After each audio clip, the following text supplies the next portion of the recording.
Gold just lost more than a fifth of its value in a matter of months, and it happened for a reason almost nobody watching the headlines actually understood in the moment. If you own gold or silver, or you were thinking about buying either one, what happened over the past few weeks should change how you think about safe havens for the rest of your investing life. Because the popular explanation that one sentence from Donald Trump crashed the gold market is not wrong, exactly, but it is incomplete in a way that will cost you money if you don't understand the deeper mechanism underneath it.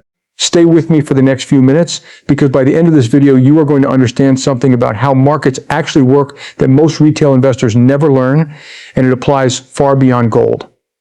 Before we go further, I want to know something. Comment below and tell me where in the world you're watching this from, and tell me honestly whether you're currently holding gold, silver, or sitting mostly in cash right now. I ask because the answer tells a story. It tells us something about how ordinary people all over the planet are responding to a year that has been unusually frightening for anyone paying attention to their savings. Let's start with what actually happened, stripped of the noise. Through the back half of 2025 and into January of 2026, gold did something it had not done in generations. It went from being a quiet, almost forgotten corner of the investment world to the best performing major asset on earth, climbing to a record high above $5,500 an ounce. Silver did something even more dramatic, nearly quadrupling from its lows to touch levels above $120 an ounce, a price that stunned even veteran commodities traders. Central banks around the world had spent years quietly accumulating gold, diversifying away from a reliance on any single reserve currency, and retail investors eventually caught on, piling into the metal as a hedge against everything from inflation to war, to a general sense that financial system itself felt less stable than it used to. And then through the spring and into the summer of 2026, that entire trade began to unwind.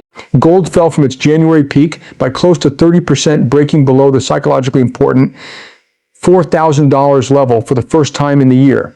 Silver's collapse was even more violent, giving back nearly half of its value from the January high. And the proximate trigger, again and again, was the same. Statements from President Trump regarding the conflict with Iran. When Trump threatened to escalate strikes, gold fell. When he declared an interim agreement with Iran over, gold fell again, losing $80 an ounce within 2 hours on that day alone.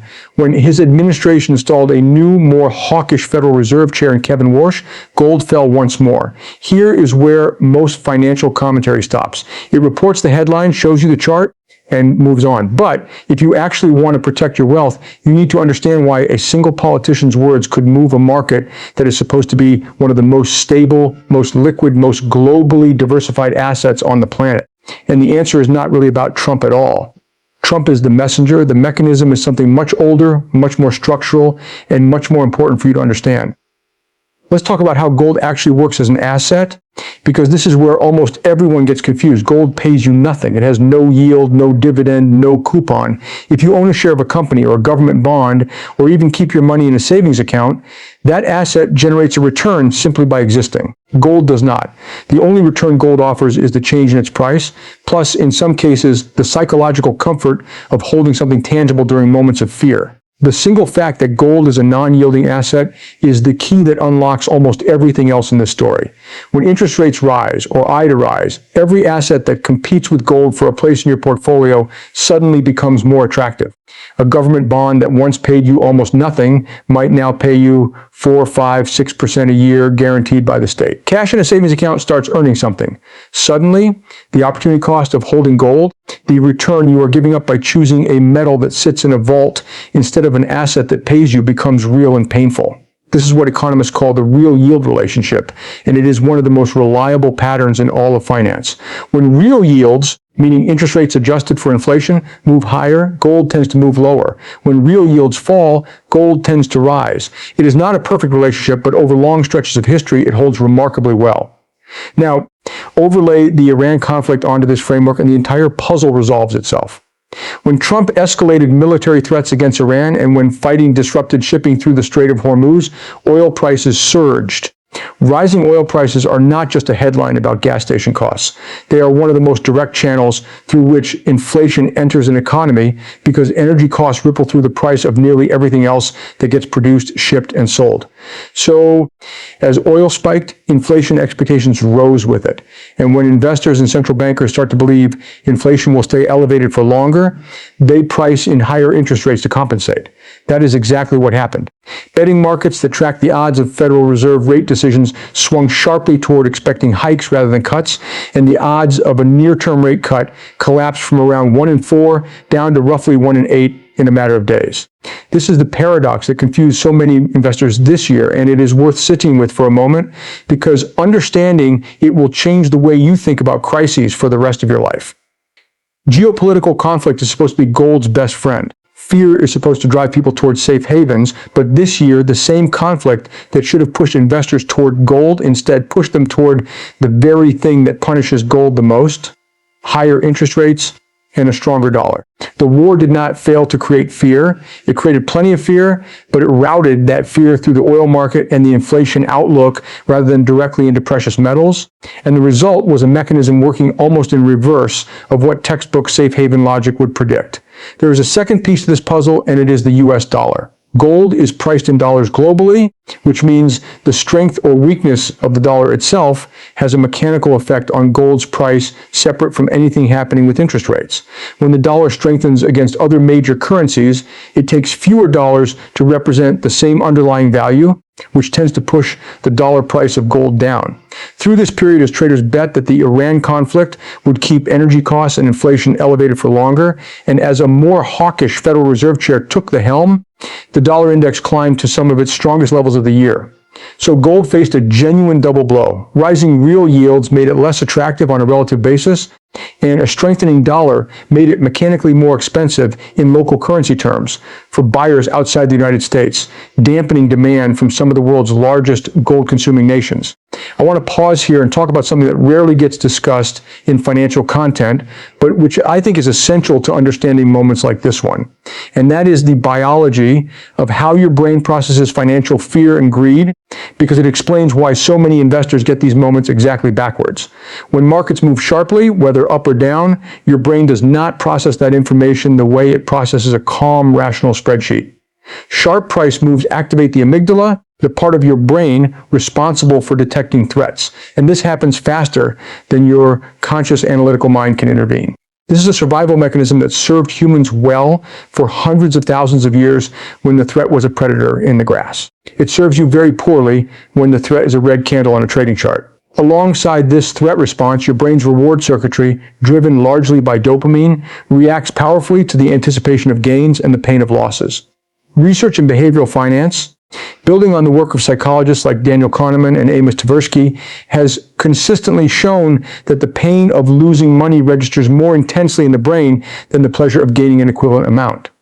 This is called loss aversion, and it means that when gold started falling in the spring of 2026, the emotional pressure to sell was for many investors neurologically stronger than the emotional pull that had brought them into gold in the first place during the euphoria of January. This is precisely why so many retail investors buy near the top and sell near the bottom again and again across every asset class in every era of market history. It is not because they are unintelligent. It is because their brains are doing exactly what evolution designed them to do, and that design is poorly suited to modern financial markets. Understanding this is not just interesting trivia. It is one of the most practical pieces of investment knowledge you can carry with you, because recognizing the biological pull toward panic selling or euphoric buying is the first step toward resisting it.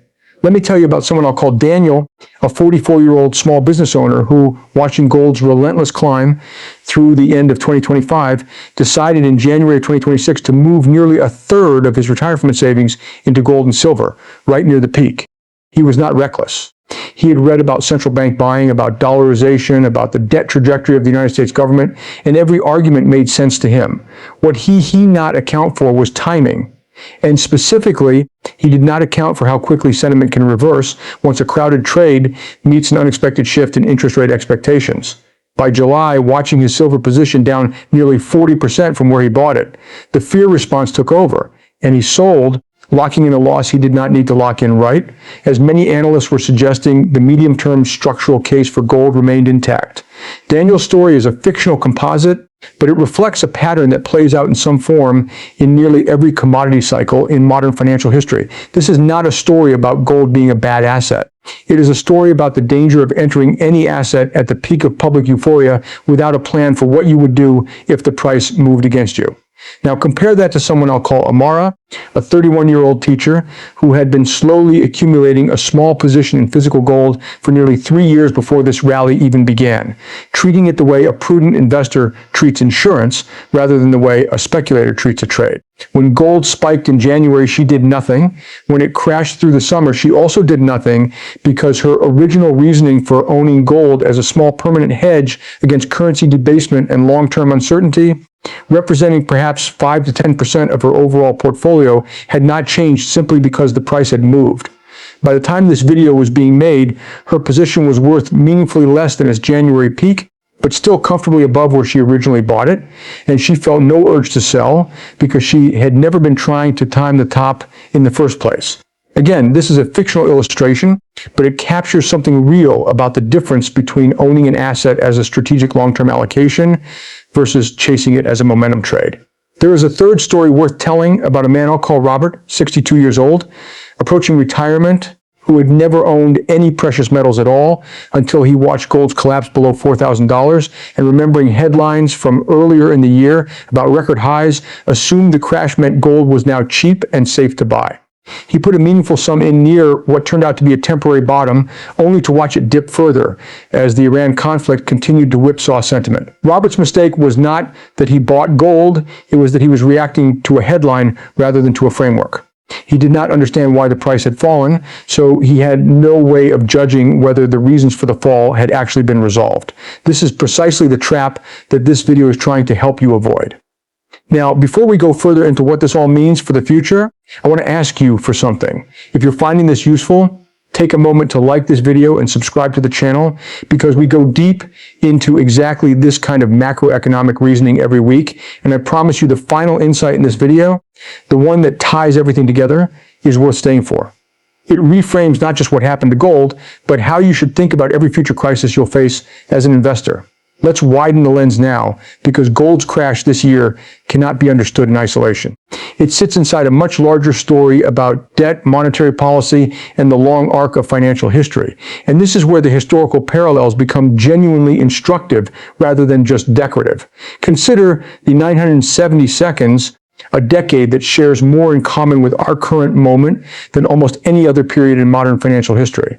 Two major oil shocks in 1973 and again in 1979 sent energy prices soaring, which in turn drove inflation to levels that seem almost unimaginable by today's standards, with interest rates eventually pushed into the high teens by the Federal Reserve under Paul Volcker in order to break the back of that inflation.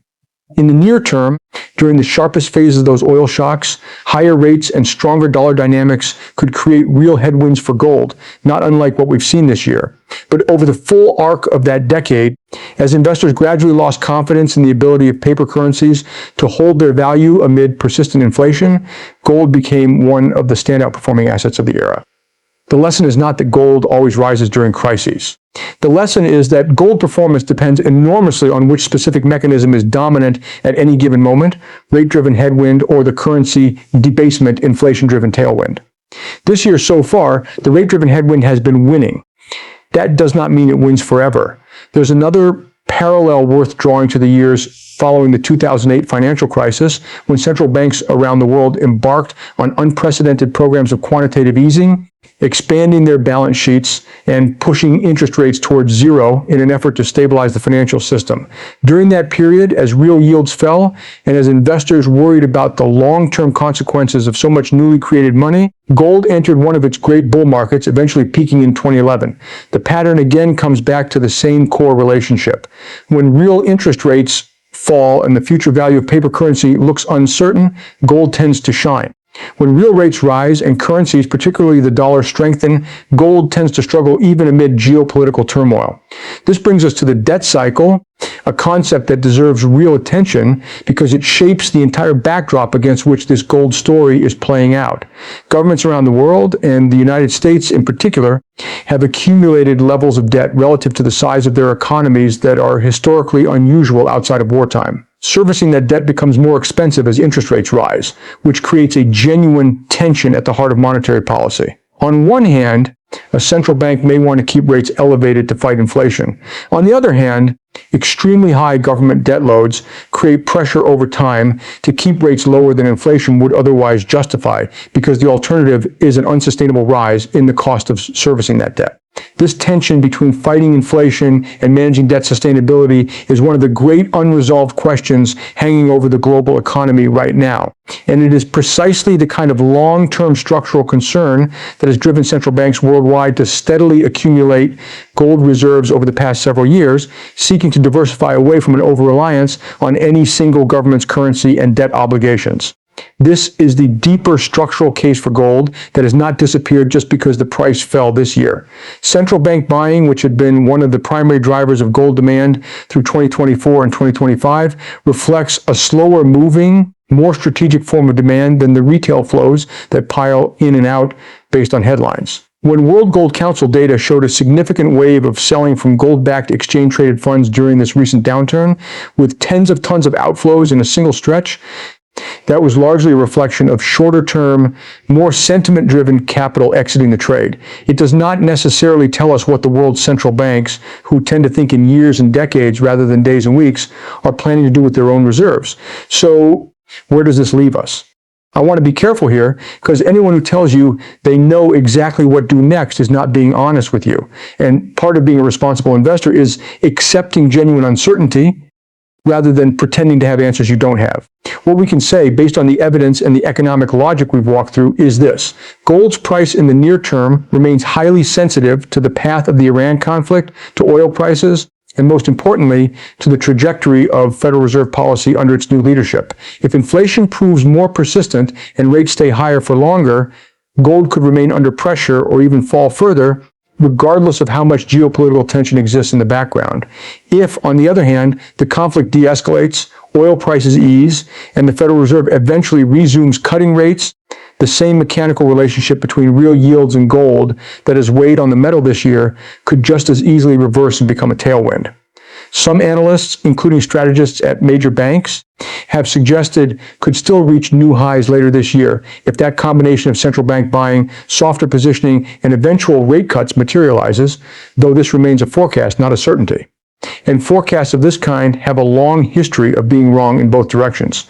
Now, here is the insight I promised you, the one that ties this entire video together, and I want you to really sit with it because I think it is more valuable than any specific price prediction I could offer you.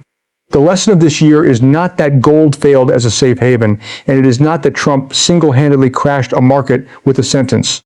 The lesson is that every asset, no matter how ancient, how trusted, or how deeply embedded in human history, is still governed by the mechanics of real interest rates, currency strength, and the flow of capital seeking its next best return. Gold did not stop being a long-term store of value this year. What changed was the relative attractiveness of the alternatives, driven by a specific identifiable chain of cause and effect. Geopolitical escalation, an oil shock, rising inflation expectations, a shift toward a more hawkish central bank, higher real yields, and a stronger dollar. Once you understand that C